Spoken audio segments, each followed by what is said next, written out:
If you need 4 or more steps just to turn yourself around, that is a real signal worth paying attention to.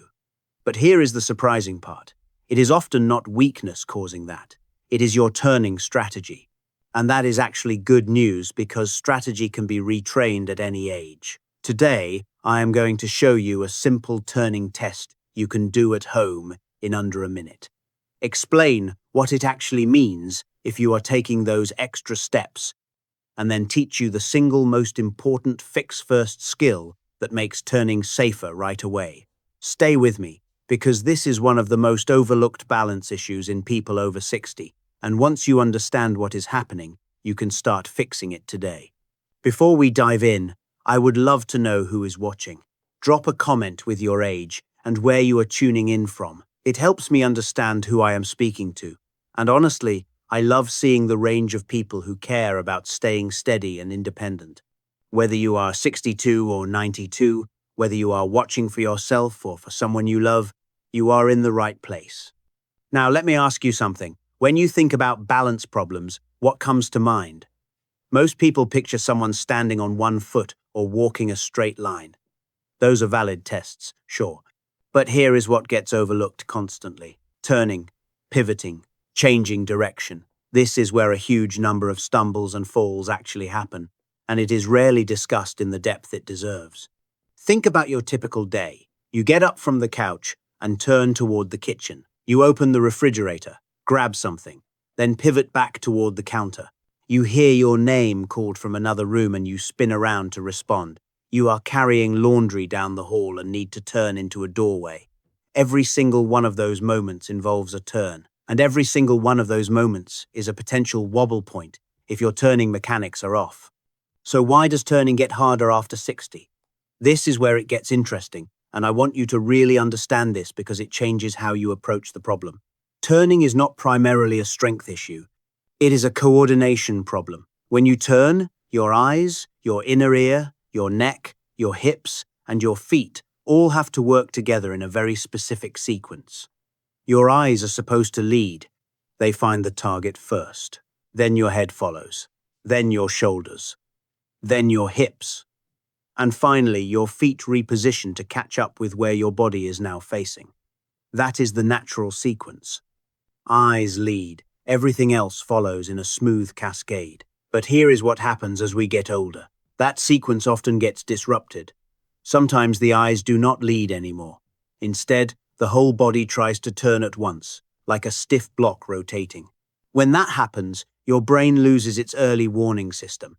It does not know where you are going until you are already partway through the turn, and then it has to catch up by throwing in extra steps. Other times, people keep walking forward while trying to turn at the same time. Picture someone rounding a corner while still in motion. The base of support becomes incredibly narrow, almost like walking a tightrope, and any small misstep can cause a stumble. And then there is the planted foot problem. Many people try to turn by pivoting on one foot that stays glued to the floor. If that foot sticks even slightly, from carpet friction or a rubber sole on tile, the body keeps rotating but the foot does not. That creates torque through the knee and hip, and it also creates a wobble that forces extra corrective steps. I see this pattern constantly, and it is so fixable once you know what to look for. All right, let us do the turning test together right now. I want you to actually do this with me, not just watch. First, set yourself up safely. Stand near a sturdy counter, a heavy chair, or a wall you can reach if needed. Make sure the floor around you is clear of rugs, cords, pets, anything that could catch your feet.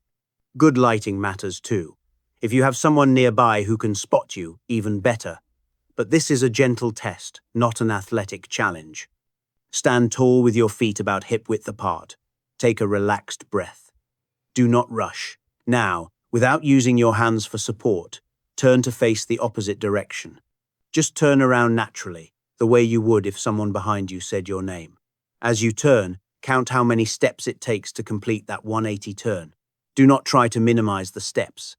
Turn the way you normally would. Got your number? Good. Now turn back the other way and count again. Notice if one direction feels different than the other. Also pay attention to this. Did you hold your breath during the turn? Did your shoulders creep up toward your ears? Did you feel like you needed to grab something? Those are important observations. Here is how to think about what you just noticed. If you turned smoothly with 2 or 3 controlled steps and felt balanced throughout, that is a sign your turning coordination is working well. Keep maintaining that skill. But if you needed 4, 5, 6 or more steps, or if you felt rushed, unstable, like the room shifted, or like you might need to catch yourself, your turning sequence probably needs some practice. That is not a diagnosis. It is just information. And information is power, because now you know where to focus. A few other things to notice. Did you drift during the turn, ending up in a different spot than you intended? Did your feet cross over each other at any point? Did you look down at your feet instead of where you were going? Was one direction dramatically harder than the other? All of these patterns tell a story about how your brain and body are coordinating during turns. Now, I want to mention something important. If turning has suddenly gotten worse for you, like noticeably harder in the past few days or weeks, or if you feel true spinning vertigo during turns, please bring that up with your doctor or a physical therapist. There are conditions that affect turning specifically, things like inner ear issues, certain medication effects, peripheral neuropathy, or movement disorders. I am not diagnosing anyone here, and I want to be clear about that, but if something has changed recently, that is worth a professional conversation.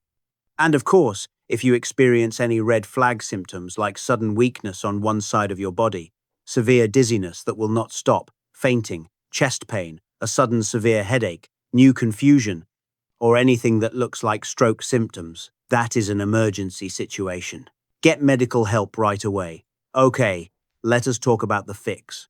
If your turning test showed that you are taking extra steps, feeling unstable, or compensating in ways that do not feel smooth, there is one skill I want you to learn before anything else. I call it stop, set, look, step. This is your new turning sequence, and it replaces the risky habit of turning while you are still moving or pivoting on a planted foot. Here is how it works. Stop your forward motion before you start to turn. This sounds simple, but most people skip it entirely. They are still walking when they begin rotating, which creates that narrow, unstable base I mentioned earlier. So the first step is literally to stop moving forward. Plant both feet, then set your base. What does that mean? It means widening your stance just slightly, so you are not turning on a tightrope. Your feet should be about hip-width apart, maybe even a touch wider. This gives you a stable platform to rotate from. Next, look where you want to go. This is the part most people miss, and it is the most important piece. Before your body turns, your eyes and head should find your target. Look in the direction you want to end up facing. Let your eyes lead. This gives your brain an early preview of where you are going, and it triggers the natural sequence I described earlier, the cascade from eyes to head, to shoulders, to hips, to feet. Finally, step and turn using small controlled steps. Do not try to pivot on one planted foot. Do not cross your feet over each other.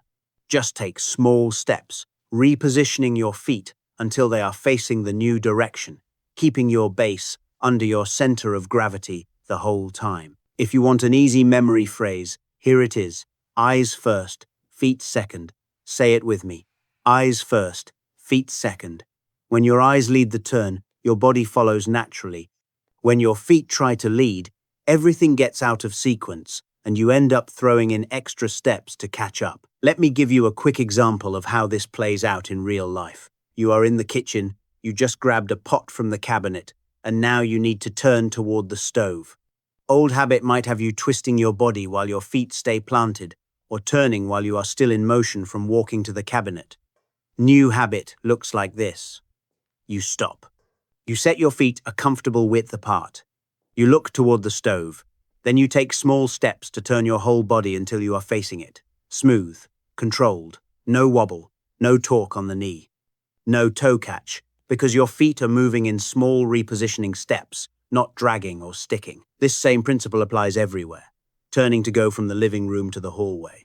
Pivoting after you stand up from a chair. Turning around when someone calls your name. The sequence is always the same. Stop, set, look, step. Now let me give you a 7-day practice plan to make this new pattern automatic. This is not a generic balance workout. It is turning specific, and it is designed to rewire the habit that is causing those extra steps. Your first drill is what I call corner turns. You need a counter or a sturdy piece of furniture with a corner. Walk slowly toward the edge of that counter, then stop before you reach it. Set your feet, look in the direction you want to turn, whether that is left or right. Then, step turn using small steps until you are facing the new direction and walk away. Repeat this slowly, 5 or 6 times in each direction. The counter is there for safety, so you can touch it if needed, but try to do the turn without grabbing. This drill ingrains the stop, set, look, step sequence in a controlled setting. Your second drill is what I call clock step turns. Stand near your counter for safety and imagine you are standing in the center of a clock face. 12 o'clock is directly in front of you. 3 o'clock is to your right. 9 o'clock is to your left. 6 o'clock is behind you. Now practice turning to step toward different hours of the clock. Start with easy angles, maybe facing 12, and then turning to step toward 2 o'clock, then return to center. Try turning to 10 o'clock. Return. As you get more comfortable, try stepping toward 3 o'clock, toward 9 o'clock, and eventually toward 6 o'clock, which is a full turn around. Use the stop, set, look, step sequence every time. This drill builds your ability to turn to varied angles with control, which is what real life demands. Your third drill is head-lead practice. This one isolates the most important piece of the sequence, which is getting your eyes and head to lead. Stand near a counter with your feet set comfortably apart. Pick a target to your left, maybe a light switch or a picture on the wall. Without moving your feet yet, turn just your head and eyes to look at that target. Let your shoulders start to follow naturally. Then take a small step turn to bring your body around to face the target. Now pick a target to your right and repeat. Do this 5 times in each direction. This drill teaches your brain that the eyes lead and the body follows, instead of everything moving as one stiff block. Your fourth drill is the carry challenge, and you should only do this one after you feel confident with the first 3 drills. Once your turn sequence feels smoother, try holding a light object with both hands, maybe a small pillow or a plastic container, and practice your corner turns while carrying it. This adds a real-world challenge because so many falls during turns happen when people are carrying something. Keep the object light at first. The goal is not to struggle. The goal is to prove to yourself that you can maintain the stop, set, look, step sequence even when your hands are occupied. For frequency, aim to practice on most days, even if just for 5 minutes. Short sessions done consistently will rewire this pattern faster than long sessions done occasionally. Start slow, like intentionally slow.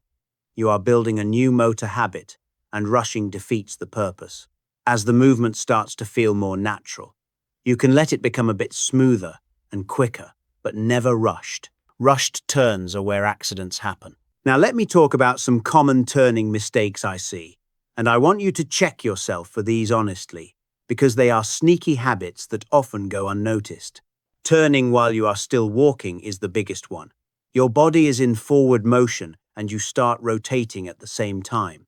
This is almost guaranteed to narrow your base and create instability. The fix is to stop your forward motion first, then initiate the turn. Crossing your feet during the turn is another big one. When one foot crosses in front of or behind the other during a turn, you are essentially tripping yourself. Keep your feet moving in small repositioning steps that stay under your body, never crossing over. Looking down at your feet while turning is incredibly common and incredibly counterproductive. When your eyes are down, they cannot lead the turn, and your brain loses its preview of where you are going. Keep your gaze up, looking at your target, not at the floor, holding your breath and tensing your shoulders. You might not even realize you are doing this. Many people tense up during turns because somewhere in their body they know it is an unstable moment. That tension actually makes things worse because it stiffens your movement and interferes with the natural sequencing. Try to breathe through turns. Let your shoulders stay relaxed. Twisting the upper body while your feet lag behind. This is that pivoting on a planted foot problem I mentioned. The torso rotates faster than the base can follow, creating torque and wobble. The fix is the same as always. Lead with the eyes, then step turn with the feet. The whole body moves together, not in separate parts, pivoting on a sticky planted foot. If you have carpet or rubber-soled shoes, that foot can catch while your body rotates, creating a wrenching force through the ankle, knee, or hip. Take small steps during turns instead of trying to rotate on one foot. Your joints will thank you. Turning too close to furniture is another overlooked mistake.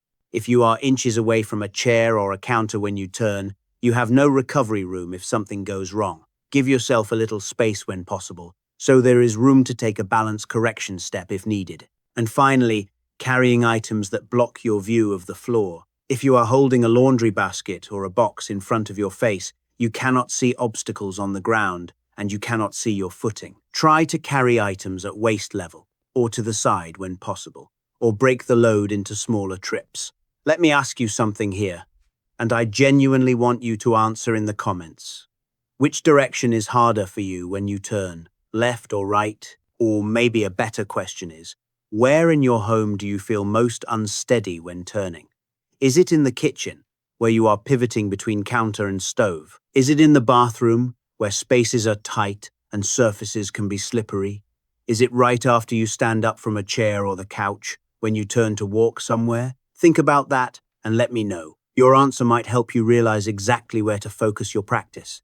If this video is helping you understand something about your balance that you did not fully get before, would you take a second to hit the like button?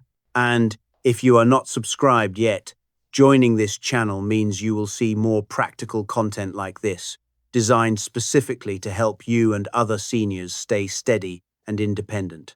I appreciate you. Now, here is what I want you to take away from today. Turning is a skill. It is not just something that happens. It involves a precise sequence of eyes, head, shoulders, hips, and feet. And when that sequence gets disrupted, you end up needing extra steps to compensate. The fix is not about building more leg strength, although strength never hurts. The fix is about retraining the sequence itself. Stop, set, look, step. Eyes first, feet second. When you practice this intentionally, even for a few minutes a day, you are rebuilding the motor pattern that makes turns smooth and safe. And here is the hopeful part. This improves with practice at any age. I have seen people in their 80s retrain their turning mechanics and go from needing 6 or 7 steps to needing 3. The brain is remarkably adaptable when you give it the right input consistently. You are not stuck with how you turn today. You can make it better. So here is what I want you to do. Today, right after this video, go do the turning test near a counter. Count how many steps you need in each direction. Notice if you hold your breath, if you feel unstable, if one direction is harder. Then come back and tell me in the comments. Left turn, how many steps? Right turn, how many steps? Steady or wobbly? I will be reading those comments because they help me understand what is really happening for the people watching these videos. If your turning has suddenly worsened, or if you are experiencing any of those red flag symptoms I mentioned earlier, sudden weakness on one side, severe dizziness, fainting, chest pain, severe headache, or new confusion, do not wait on that. Get it checked by a professional. But for most of us, what is needed is practice, awareness, and a better strategy. You now have all three. Thank you for spending this time with me. Your balance matters. Your independence matters. And I am genuinely glad you are taking steps to protect both. Take care of yourself, and I will see you in the next video.